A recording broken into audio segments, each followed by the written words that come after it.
sa panahon ng latest news. Diagon sa linya ng atong pag-asa maktan, pinagi ni Sir Mark. Sir Mark, may buta. May butag, Sir Ariel, o sa itong mga sugidig kami na, itong latest update, bahin sa kahimtang sa itong panahon, para karong adlaw. As of 3 a.m., ato ang ginabantayan nga LPA, nakakanhing si Bagyong Galoy na himutang around 495 kilometers silangan sa may Virac, Catanduanes. Hining maong LPA, wala na usta ang tsansa na mayo pang balik o bagyo sa sunod ng mga adlaw. Para karong adlaw, kung bahin sa Kabisayaan, lakip na ang Central Visayas, makasanati bigapon ka sa init nga panahon ug sa labi ang adlaw, panaal nga po yung mga higayon sa mga patak-patak sa mga pag-uwan.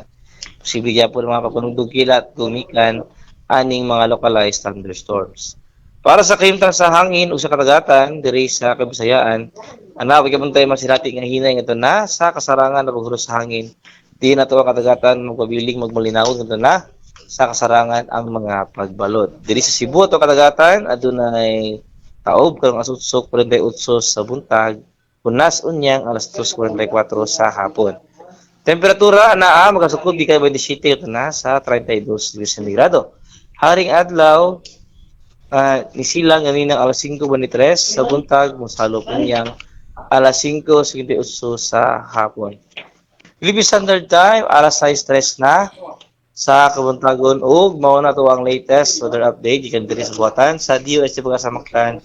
Si Mark Gales, maayong buntag o daghang salamat. Salamat kayo, Sir Mark. Kaya may buntag sa pag-asa maktan. Good morning, sir.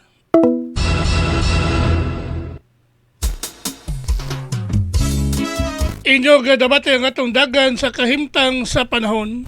Nining adlaw nga Miyerkules.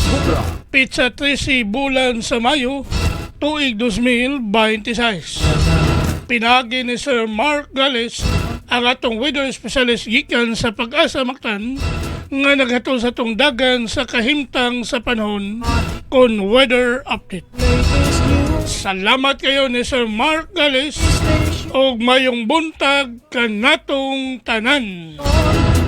Panahon o paminaw sa'yo sa kabuntagon.